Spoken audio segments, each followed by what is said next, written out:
October 2025 मध्ये मुंबई नाका police Thane हद्दीतील कालिका माता यात्रेदरम्यान चोरीच्या घटना घडल्या असल्याचे तक्रारी प्राप्त झाल्याने मुंबई नाका पोलीस ठाणे येथे 5 चोरीचे गुन्हे दाखल आहेत.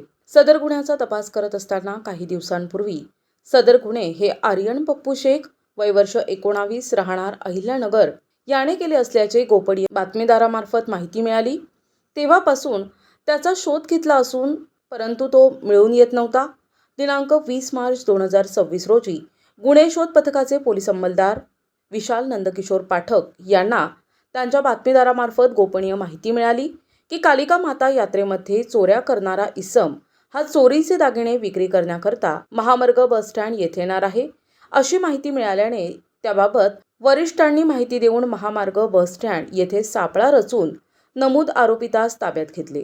त्याच्या पॅन्टच्या खिशामधून असलेल्या प्लास्टिकच्या पिशवीमध्ये सोन्याचे दागिने मिळून आले. याबाबत त्यास विश्वासात घेऊन त्याच्याकडे विचारपूस केली असता सदरचे दागिने हे कालिका माता मंदिर मुंबई नाका नाशिक येथे झालेल्या जत्रेदरम्यान मी गर्दीमध्ये महिलांच्या गळ्यातील सोन्याचे दागिने चोरी केली असल्याची त्याने कबुली दिली. 1,05,000 रुपये किमतीचे एकूण 21 ग्रॅम वजनाचे सोन्याचे दागिने पंचांसमक्ष जप्त केले.